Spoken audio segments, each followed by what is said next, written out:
اعوذ باللہ من الشیطان الرجیم بسم اللہ الرحمن الرحیم الحمد للہ رب العالمین الرحمن الرحیم مالک یوم الدین ایاک نعبد و ایاک نستعین اہدنا الصراط المستقیم صراط الذین انعمت علیہم غیر المغضوب علیہم ولا الضالین آمین۔ رب اشرح لی صدری ویسر لی امری واحلل عقدۃ من لسانی یفقہوا قولی۔ اللہم ربنا الہمنا رشدنا واعذنا من شرور انفسنا۔ اللهم أرنا الحق حقا وارزقنا اتباعه وأرنا الباطل باطلا وارزقنا اجتنابه۔ اللهم ربنا يسر لنا أمورنا كلها وأتمم لنا بالخير وتقبل منا فإنك خير المتقبلين آمین یا رب العالمین۔ معزز حاضرین اور محترم خواتین، ہم اللہ کے نام سے اس سال کی نماز تراویح کے ساتھ دورہ ترجمہ قرآن کا آغاز کر رہے ہیں۔ اس سے پہلے میں عرض کر چکا ہوں کہ اب میری عمر بھی کافی ہو چکی ہے، قمری حساب سے 68 برس مکمل ہو چکے ہیں، اور مختلف قسم کے عوارض بھی مجھے لاحق ہیں، اور بہت سے احباب نے اور رفقاء نے مشورہ دیا تھا کہ میں اتنا بڑا بوجھ اپنے ذمے نہ دوں، لیکن میں نے خالصتاً توکلاً علی اللہ اس کی ہمت کی، اس کا ارادہ کیا، اس کے لیے اہتمام بھی خصوصاً ہوا ہے۔ مجھے اندازہ ہے کہ اب میرے خیالات کی جو رو ہے وہ اب اتنی تیز نہیں ہے جتنی کبھی ہوا کرتی تھی۔ کراس ریفرنسز بھی جو ہیں قرآن حکیم کے وہ اتنے مستحضر نہیں ہیں جتنے کبھی ہوتے تھے، بلکہ واقعہ یہ ہے کہ میری زبان بھی بعض اوقات لڑکھڑاتی ہے، اس لیے کہ مجھے جو ادویات استعمال کرنی پڑتی ہیں ان کا اعصاب پر بھی اثر ہوتا ہے، اور جو ہمارے اعضائے رئیسہ ہیں ان پر بھی اثر ہوتا ہے۔ بہرحال ان سب کے الرغم اللہ کا نام لے کر آغاز کر رہے ہیں۔ میری انتہائی نگارش یہی ہے، تیرے نام سے ابتدا کر رہا ہوں۔ ابھی میں نے سورہ فاتحہ کی تلاوت کی اور آپ کو سماعت فرمائی۔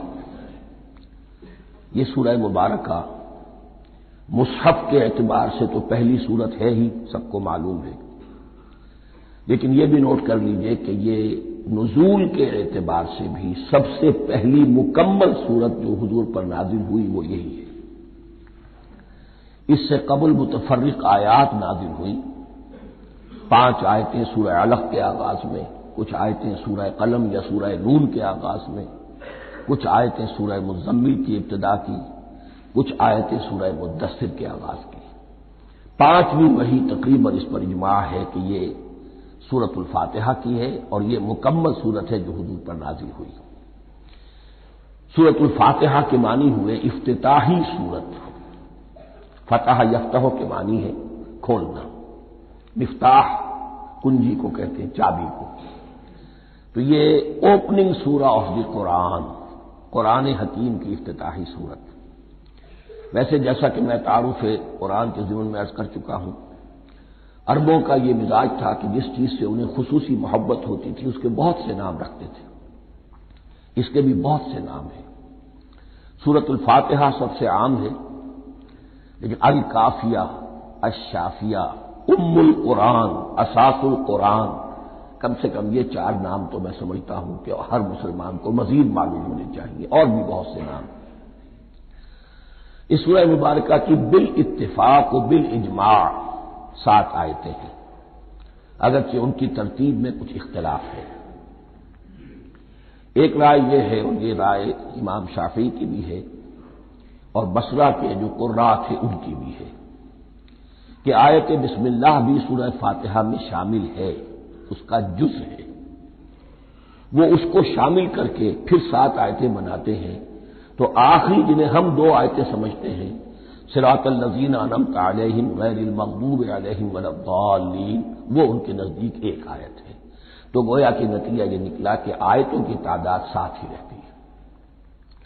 امام ابو حنیفہ رحمۃ اللہ علیہ کا موقف اور کوفے کے جو قراء تھے ان کا بھی موقف یہ ہے کہ آیت بسم اللہ نہ سورہ فاتحہ کا جز ہے نہ کسی اور سورت کا جز ہے، سوائے ایک مقام پر جہاں حضرت سلیمان علیہ السلام کا خط جو ہے نقل ہوا ہے، جو انہوں نے ملکہ سبا کو لکھا تھا، انہ من سلیمان و انہ بسم اللہ الرحمن الرحیم۔ تو قرآن کے متن میں صرف اسی جگہ پر یہ آیت شامل سمجھتے ہیں، باقی یہ صرف علامت کے طور پر کہ یہاں سے ایک نئی سورت شروع ہو رہی ہے درج کی گئی ہے۔ اس سورہ مبارکہ کو الصلاح قرار دیا گیا ایک حدیث میں، اس کا جو اسلوب ہے وہ دعا کا ہے، اور دعا کے ساتھ اس کی جو مناسبت ہے اور پھر اسی کی وجہ سے ہماری نماز کا یہ جزو لا ینفک بنا دیا گیا، بلکہ ایک حدیث جو میں آپ کو سناؤں گا اس میں اسی کو نماز قرار دیا گیا، الصلاح یہی ہے۔ ویسے وہ حدیث مبارک موجود ہے، لا صلاۃ لمن لم یقرأ بفاتحۃ الکتاب، جو شخص سورہ فاتحہ کی تلاوت نہیں کرتا اس کی کوئی نماز نہیں۔ اس کے حوالے سے بھی ہمارے ہاں دو مسلک ہے، ذکر صرف اس لیے کر رہا ہوں کہ آپ کے علم میں ہو، ان میں کوئی بنیادی فرق نہیں ہے، کسی بھی ایک رائے کا انسان قائل اور حامل ہو سکتا ہے بغیر اس کے کہ دوسرے کو بالکل غلط قرار دے، بلکہ یہ کہ اس کے لیے بھی گنجائش اپنے ذہن میں اور اپنے دل میں رکھے۔ تو ایک رائے یہ ہے کہ یہ میں کیا عرض کر رہا تھا کوئی بھول گیا ہوں۔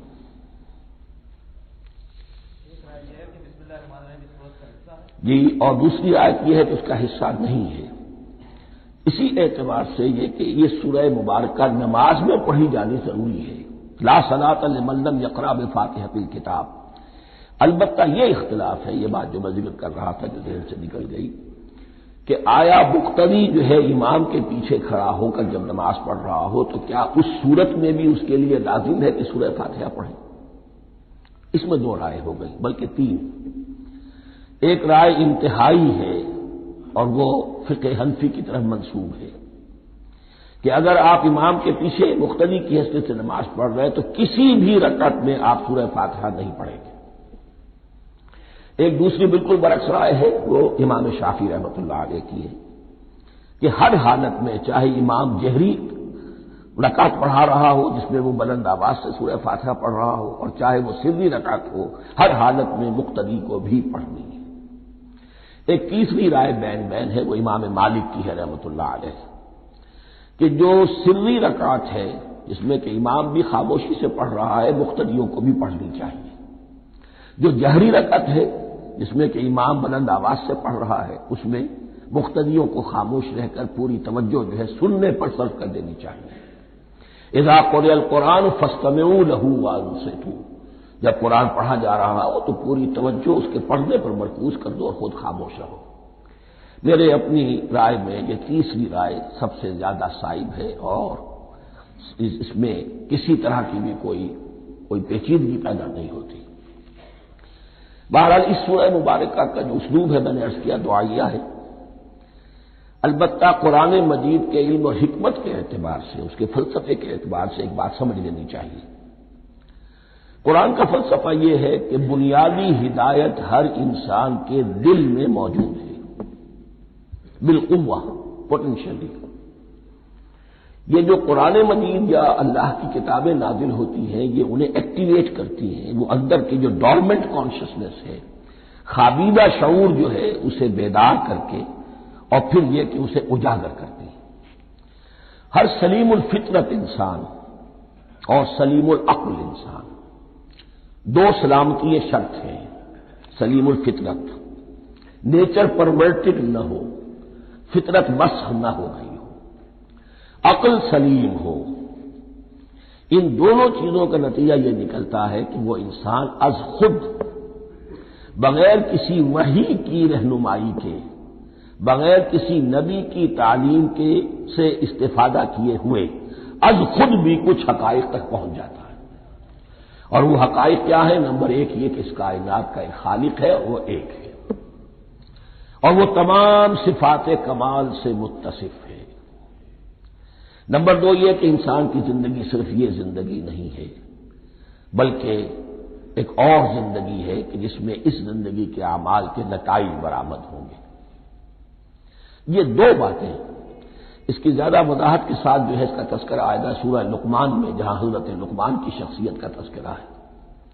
لیکن یہاں صرف یہ بات سمجھ لیجئے کہ قرآن کا فلسفہ یہ ہے کہ ہر انسان میں، ہر فرد نوع بشر میں جو اپنی ولادت کے وقت مسلم ہوتا ہے، حضور کی حدیث ہے کل مولود یولد علی الفطرہ ابواہ یحودانہ او ینصرانہ او یمجسانہ، ہر بچہ نوع انسانی کا فطرت اسلام پر پیدا ہوتا ہے، وہ فطرت کے اندر وہ ہدایت مدیت ہے۔ اب اگر وہ فطرت بس نہیں ہوئی اور عقل جو ہے وہ صحیح رخ پر کام کر رہی ہے تو ان دو حقائق تک وہ انسان خود پہنچ جائے گا۔ لیکن ان دونوں حقائق تک پہنچنے کے بعد اب وہ دست بستہ دعا کرے گا کہ اے رب اب مزید ہدایت تو مجھے عطا فرما۔ ایک تو یہ کہ میں کیا کروں کیا نہ کروں، میری عقل اس میں ٹھوکر کھا سکتی ہے، میں کسی اچھی چیز کو بری سمجھ سکتا ہوں، کسی بری کو اچھی سمجھ سکتا ہوں، تو مجھے صحیح راستہ، صحیح راہ ہدایت پر چلا۔ یہ دعا ہے جو انسان کرتا ہے جبکہ وہ ایمان باللہ اور ایمان بالآخرہ تک خود پہنچ چکا ہوتا ہے اور یہ سمجھتا ہے کہ صحیح زندگی کا رخ یہی ہے کہ جس رب کو میں نے پہچانا ہے کہ وہ اس کائنات کا خالق ہے اور مالک ہے اور رب ہے، میں اس کی بندگی کروں، اس کی اطاعت کروں، اس کا حکم مانوں، اس کے راستے پر چلوں۔ لیکن وہ راستہ کون سا ہے؟ اس کے لیے پھر دست بدعا ہوتا ہے کہ پروردگار تو میری رہنمائی فرما۔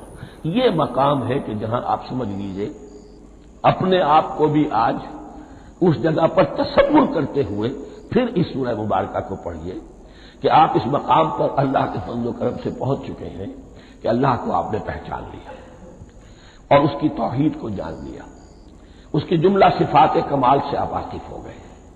آپ یہ بھی جان گئے کہ بڑھ کر اس کے حضور میں حاضر ہونا ہے اور وہ حساب کتاب لے گا۔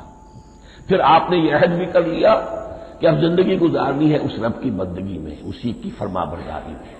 اب یہاں کھڑے ہو کر آپ پوچھتے ہیں کہ اللہ مجھے وہ تفصیلی ہدایت عطا فرما، ایسا نہ ہو کہ کبھی میں کسی راستے پر چلتا ہوا کسی پگڈنڈی پر مڑ جاؤں اور وہ تھوڑی سی جو ڈیویشن ہو میرے راستے کی وہ میری عاقبت کو برباد کر دے۔ یک لحظہ غافل گشتم و صد سال راہم دور شد، اس لیے کہ ہوتا یہی ہے صیدھے راستے سے ذرا سی کوئی پگڈنڈی جو ہے تھوڑے سے اینگل پر نکلی ہے، لیکن جب چلتے جائیں گے آپ تو جتنے آگے بڑھیں گے اس پر اس راہ صراط مستقیم سے آپ اتنے ہی زیادہ دور ہوتے چلے جائیں گے۔ یہ ہے قرآن مجید کی حکمت اور فلسفے کے اعتبار سے اس سورہ مبارکہ کا مقام۔ اب آئیے ہم بسم اللہ کرتے ہیں۔ بسم اللہ الرحمن الرحیم، شروع کرتا ہوں میں اللہ کے نام سے جو رحمان اور رحیم ہے۔ اس پر کچھ گفتگو ہو چکی ہے تعارف قرآن کے ضمن میں کہ رحمان اور رحیم دو نام ہیں کہ جو رحمت کے مادے سے نکلتے ہیں۔ رحمان میں اللہ تعالی کی رحمت کا جوش، ہیجانی کیفیت، طوفانی کیفیت، اور رحیم میں اللہ تعالی کی رحمت کا دوام اور تسلسل۔ یہ دونوں کیفیات اللہ کی رحمت میں بیک وقت موجود ہیں جس کا ہم تصور نہیں کر سکتے۔ ہم سمندر کو دیکھتے ہیں، متلاطم سمندر ہے، اس میں ہیجان ہے، طوفان ہے۔ دریا کو دیکھتے ہیں کہ وہ سکون کے ساتھ چل رہا ہے، خاموشی سے چل رہا ہے، بہہ رہا ہے، بس تسلسل کے ساتھ بہہ رہا ہے۔ ہم ان دونوں کیفیات کو علیحدہ علیحدہ دیکھتے ہیں تو ہمارا ذہن ان دونوں کو بیک وقت اس کا تصور نہیں کر سکتا، تخیل ممکن نہیں۔ لیکن اللہ کی رحمت کی یہ دونوں شانیں مستقلاً ہر وقت موجود ہیں بیک وقت، اسی لیے ان دونوں کے درمیان کہیں حرف عطف نہیں آئے گا۔ بسم اللہ الرحمن الرحیم، الحمد للہ رب العالمین، کل حمد، اور حمد کو ذہن میں رکھ لیجئے، حمد مساوی ہے تعریف جمع شکر۔ عام طور پر ترجموں میں ایک لفظ لایا جاتا ہے، کل تعریف اللہ کے لیے، یہ کافی نہیں ہے۔ تعریف آپ کسی شے کی کر سکتے ہیں جس میں کوئی حسن ہے، خوبی ہے، کسی بھی اعتبار سے، خواہ آپ کو اس کے حسن و خوبی سے کوئی فائدہ حاصل نہیں ہو رہا۔ ایک پھول ہے، بہت خوبصورت ہے، بس ٹھیک ہے، خوبصورت ہے، آپ نے کہا تعریف کر دی۔ شکر کرتے ہیں آپ اس شے کا جس سے آپ کو کوئی فائدہ پہنچا ہو، استفادہ ہوا ہو، آپ کی کوئی ضرورت پوری ہوئی ہو، آپ کی کوئی مشکل رفع ہوئی ہو۔ اور آپ دیکھیں گے کہ حمد میں یہ شکر کا پہلو غالب ہے۔ جتنی بھی دعائیں ہیں حضور سے منقول، شکر کے مقام پر وہاں حمد آتا ہے۔ بھوک لگی ہوئی تھی، کھانا کھایا، الحمدللہ الذی اطعمنی وسقانی۔ اب یہاں دیکھیے ترجمہ تعریف نہیں، شکر ہے اس اللہ کا جس نے مجھے کھلایا اور پلایا۔ آپ بیت الخلاء سے باہر آئے، نجاستیں آپ سے دور ہو گئی، طبیعت میں انشراح ہوا، الحمدللہ الذی اذھب عنی الاذی وعافانی۔ وہ شکر ہے اس اللہ کا جس نے اذیت بخش چیزیں مجھ سے دور کر دی اور مجھے عافیت بخشی۔ تو یہ الحمدللہ رب العالمین اللہ تعالیٰ کا حسن و کمال اور حسن و جمال اپنی جگہ بھی اس انتہا کا ہے کہ جتنی تعریف اس کا حق ہے ہم کر ہی نہیں سکتے، لیکن اس کے احسانات اور انعامات ہم پر اتنے ہیں کہ ہم ان کو بھی گن نہیں سکتے۔ لہذا ایک ہی احساء ہم نے کر دیا الف لام کے ساتھ، الحمدللہ رب العالمین۔ تمام تعریفیں اور کل شکر اللہ کے لیے ہیں کہ جو تمام جہانوں کا پروردگار ہے، رب ہے، مالک ہے۔ رب میں ایک مفہوم ہوتا ہے ربوبیت کا، اور اس میں مفہوم شامل ہوتا ہے تربیت کا، ربیانی صغیرا۔ تو مالک ہونا اور تربیت دینا، آپ جس شے کے مالک ہوں گے آپ چاہیں گے اس میں بڑھوتری ہو، اس میں اضافہ ہو، وہ نشو و نما پائے۔ تو یہ دونوں چیزیں آپس میں ایک دوسرے کا جڑی ہوئی ہیں، پروردگار بھی اور مالک بھی۔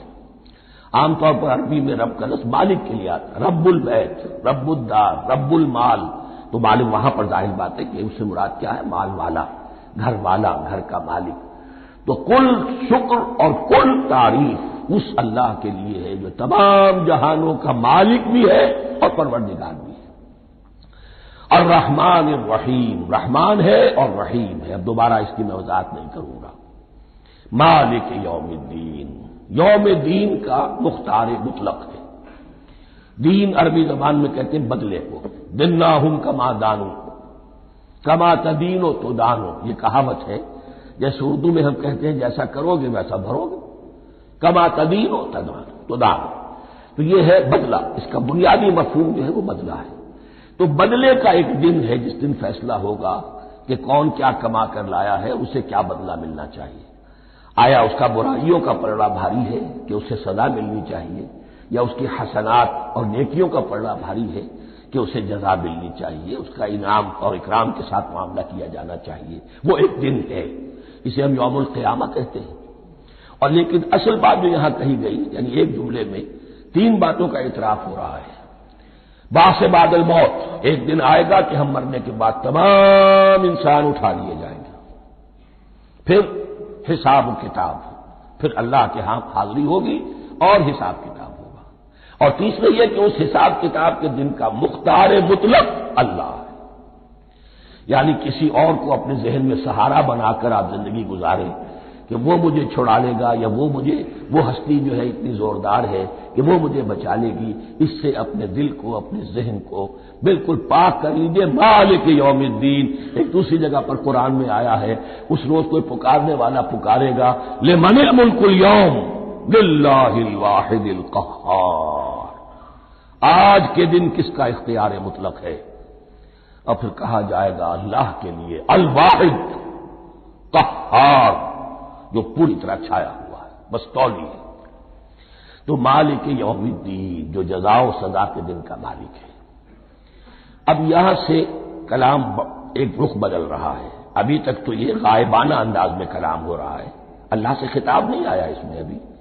الحمدللہ رب العالمین الرحمن الرحیم مالک یوم الدین۔ اب خطاب ایاک نعبد و ایاک نستعین، ہم صرف تیری ہی بندگی کرتے ہیں اور کریں گے، اور ہم صرف تجھ ہی سے مدد مانگتے ہیں اور مانگیں گے۔ یہ ترجمہ میں کیوں کر رہا ہوں کہ یہ فعل مضارع ہے۔ عربی زبان میں فعل مضارع حال اور مستقبل دونوں کو کور کرتا ہے۔ کا جو ہے مفعول فاعلی جو ہے، مفعول جو ہے اس میں ضمیر مفعولی اسے پہلے لا کر حشر کا مضمون پیدا ہو گیا۔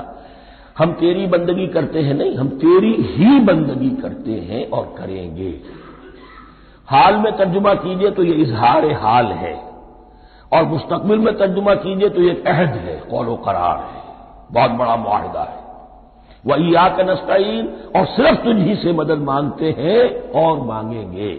اس میں بھی حال کا ترجمہ اظہار حال، اللہ کرے کہ واقعی ہمارا حال وہی ہو، جب ہم یہ الفاظ کہتے ہیں تو واقعتاً ہم اس پر پورے اتر رہے ہوں کہ اسی کی بندگی کر رہے ہوں اور اسی سے ساری استعانت اور استمداد کر رہے ہیں۔ جہاں تک مستقبل کا تعلق ہے وہ پھر ایک عہد ہے، اہدنا الصراط المستقیم، یہ مقام وہ آ گیا کہ یہاں تک تو اے پروردگار ہم پہنچ گئے، تیرے فضل سے، تیرے کرم سے، فطرت سلیمہ بھی تیری عطا کردہ تھی، عقل سلیم بھی تیری ودیعت کردہ تھی، ان دونوں کی روشنی سے ہم یہاں تک تو پہنچ گئے۔ اب ہماری جو ضرورت ہے، احتیاج ہے، وہ کیا ہے؟ اہدنا الصراط المستقیم، ہدایت بخش ہمیں سیدھے راستے کی۔ یہاں دو باتیں سمجھ لیجئے، انفرادی سطح پر انسان کے لیے نہ معلوم کتنے مرحلے آتے ہیں ہر روز کہ جس میں وہ ایک ٹھٹک کر کھڑا ہو جاتا ہے، یہ کروں یا یہ کروں، دو آلٹرنیٹو سامنے آ رہے ہیں، فیصلہ کرنا مشکل ہو رہا ہے، قدم قدم پر ہدایت کی ضرورت ہے۔ اور اجتماعی طور پر نوع انسانی تین بڑے بڑے تمدنی مسائل میں واقعہ یہ ہے کہ تسلیم کر لیا جانا چاہیے کہ عقل انسانی اس کو راستہ نہیں دکھا سکتی۔ عام معاشرتی سطح پر مرد اور عورت کے درمیان حقوق اور اختیارات کا کیا توازن ہو، ناممکن ہے، انسان طے نہیں کر سکتا۔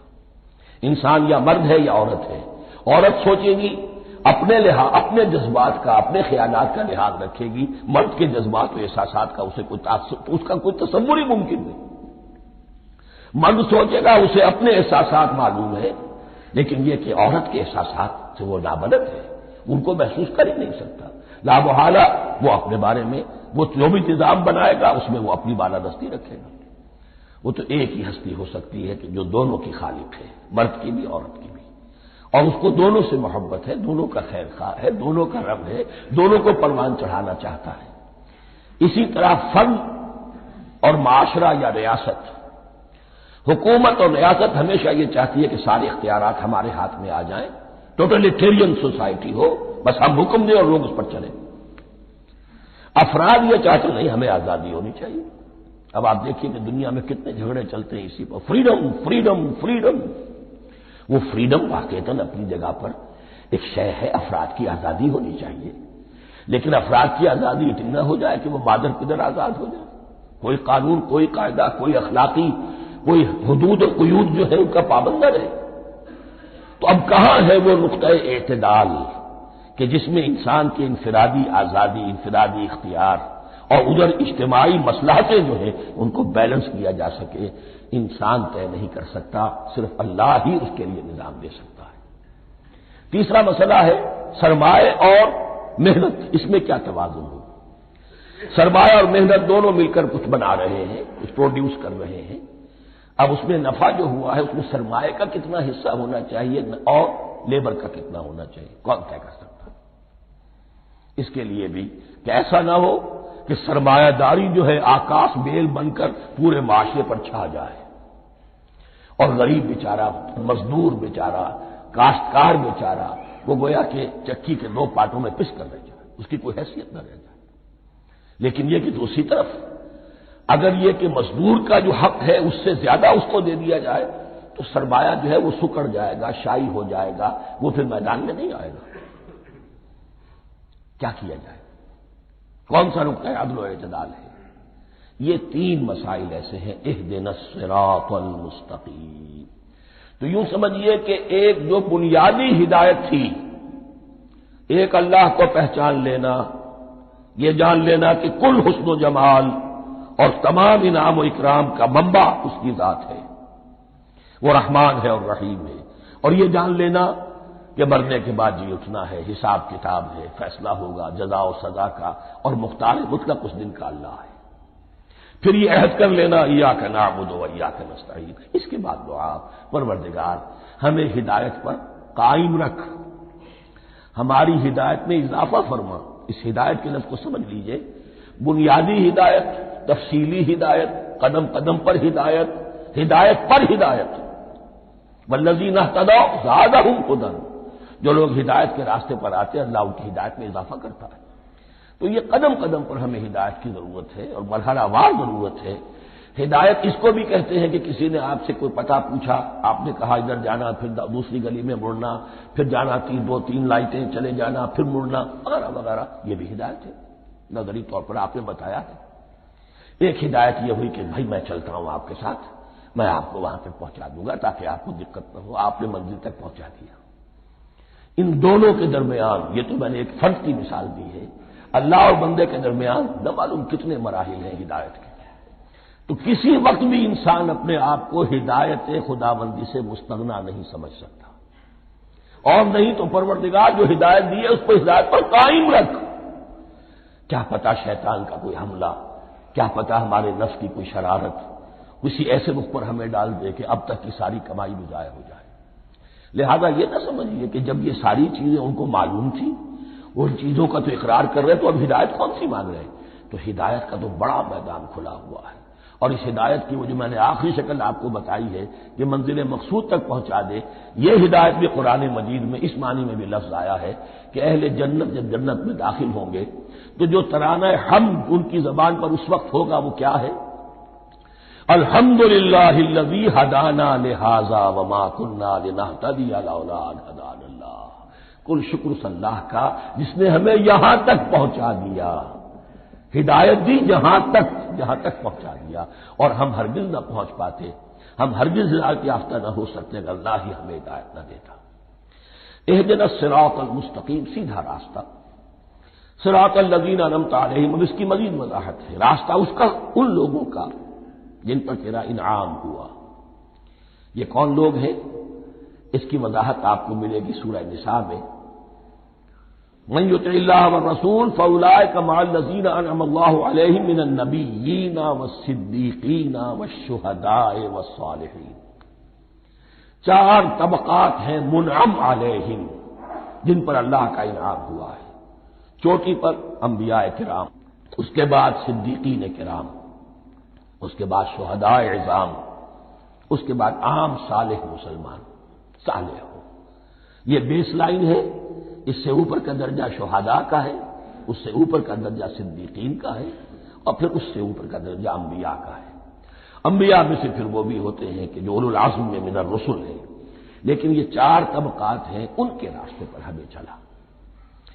غیر المغضوب علیہم ولا الضالین،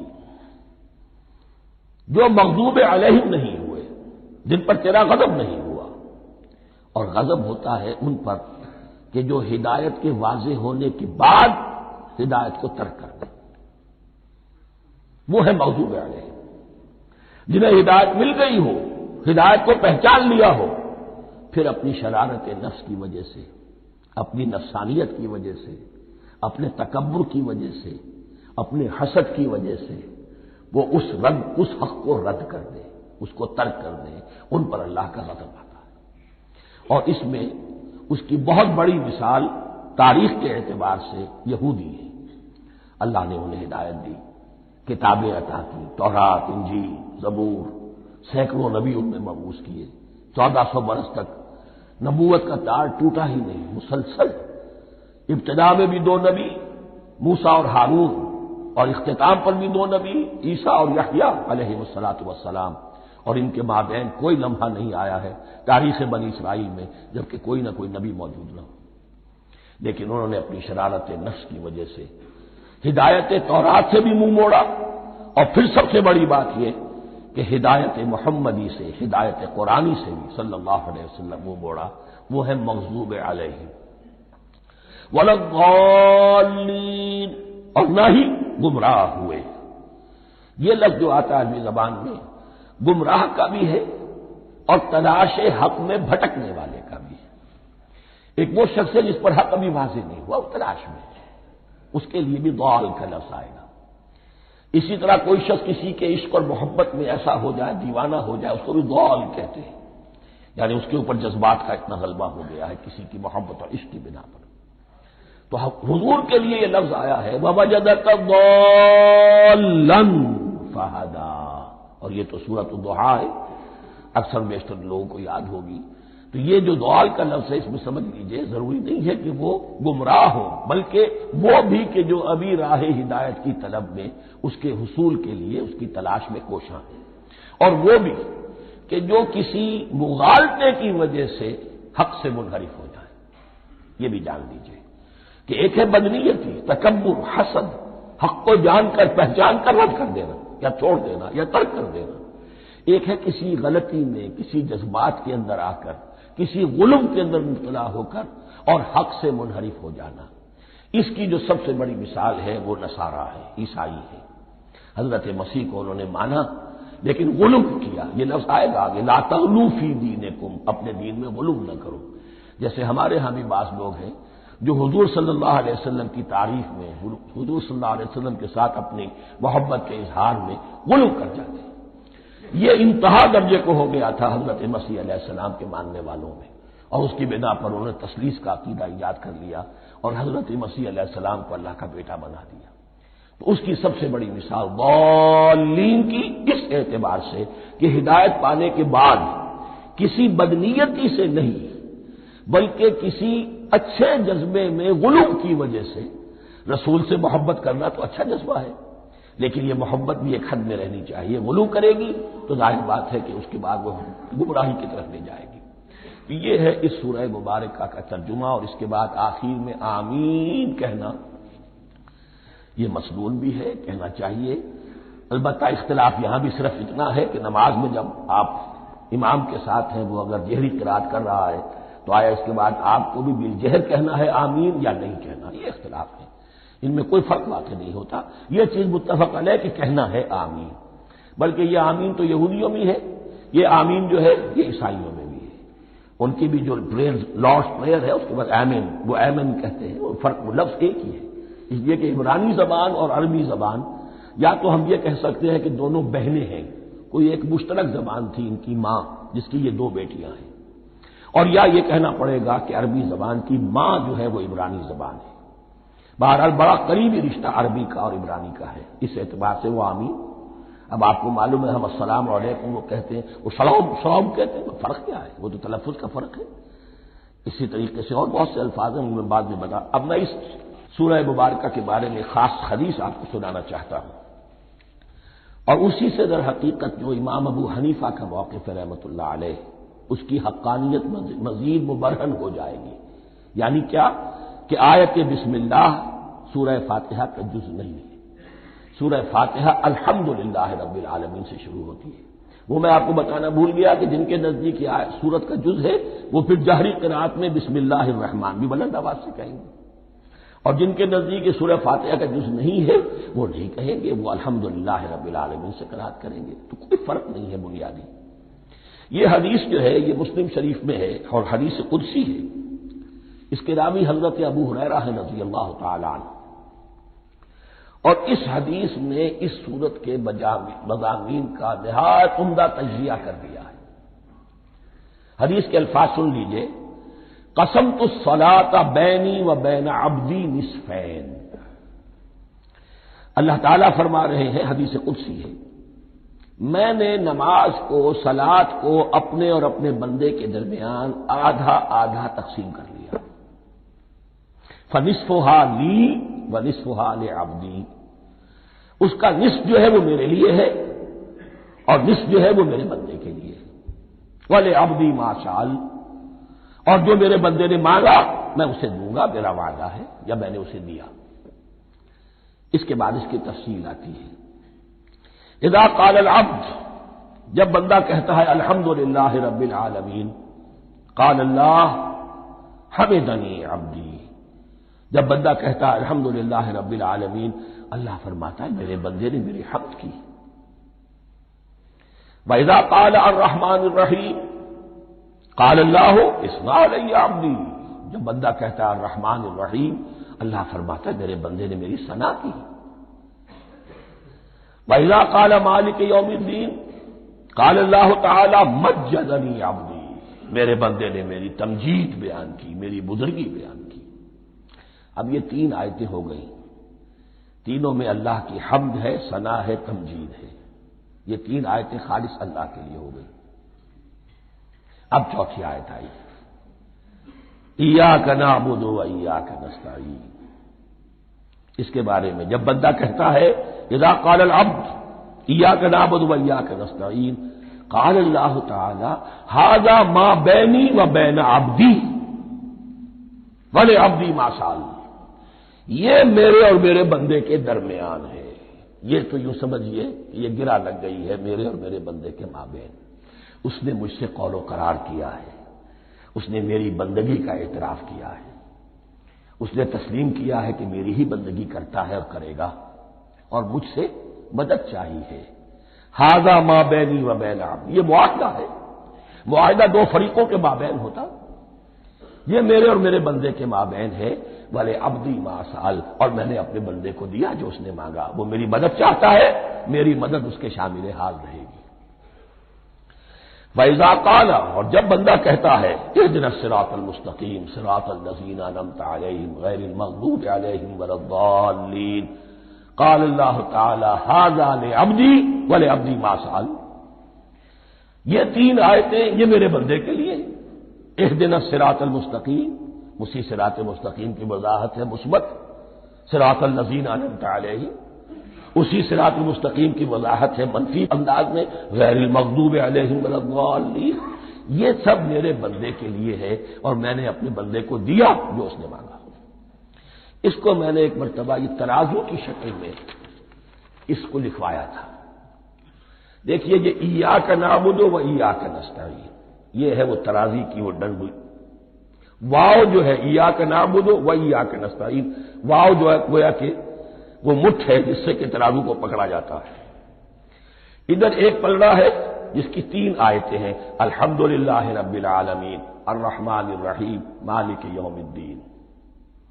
اس کا نتیجہ کیا نکلا؟ ایاک نعبد۔ آپ نے شاید یہ سنا بھی ہو، ایک بہت ہی عمدہ قرات کا جو ریکارڈ ہے قاری عبدالباسط عبدالصمد کا، وہ یہیں سے چل کر سورہ فاتحہ کی قرات کر کے ایاک نعبد پر آ کر رکتا ہے، الحمدللہ رب العالمین الرحمن الرحیم مالک یوم الدین ایاک نعبد۔ گویا کہ یہاں یہ صورت بالکل ہاف ہو گئی ہے، تین آیتوں میں اللہ کی حمد ہے، ثنا ہے، تمجید ہے، جس کا نتیجہ ہم تیری ہی بندگی کرتے ہیں، تیری ہی اطاعت کریں گے۔ لیکن اب اس کے بعد سوال ایاک نستعین، اسی کی جو استعانت کیا درکار ہے ہمیں؟ ہدایت۔ ہدایت سب سے بڑی استعانت ہے، ہدایت ہی تو سب سے بڑی مدد ہے۔ اهدنا الصراط المستقیم صراط الذین انعمت علیہم غیر المغضوب علیہم ولا الضالین، یہ ایاک نستعین کے حکم کے ساتھ یہ تین آیتیں آ گئیں، اهدنا الصراط المستقیم صراط الذین انعمت علیہم غیر المغضوب علیہم ولا الضالین، قسمت الصلاۃ بینی و بین عبدی نصفین فنصفها لی ونصفها لعبدی ولعبدی ما سأل۔ اللہ تعالیٰ اس سورہ فاتحہ کا جو اصل مفہوم ہے وہ بھی ہمارے ذہنوں پر، ہمارے شعور کی سطح پر اسے اجاگر کیے رکھے، ہمیں توفیق دے کہ جب بھی پڑھیں، جب بھی سنیں تو وہ کیفیت اگر ہو جائے، اس لیے کہ ایک حدیث ہے کہ الصلاۃ معراج المومنین، نماز تو اہل ایمان کے حق میں معراج کے درجے میں ہے۔ اس حوالے سے ہم یہ سمجھ سکتے ہیں کہ کوئی وقت ایسا آ سکتا ہے کہ انسان کو واقعتاً، روح انسانی واقعتاً اللہ کے یہ جواب سنے، انہونی بات نہیں ہے۔ ہوتا ہے خطاب آخر، اٹھتا ہے حجاب آخر، کرتے ہیں خطاب آخر، یہ تو ہوتا ہے۔ مخاطبہ الہی ہے تو میں نے عرض کیا کہ ثابت ہے، مخاطبہ، محادث اور تحدیث اللہ بندوں سے کلام کرتا ہے۔ بارک اللہ لی و لکم فی القرآن العظیم ونفعنی و ایاکم بالآیات والذکر الحکیم۔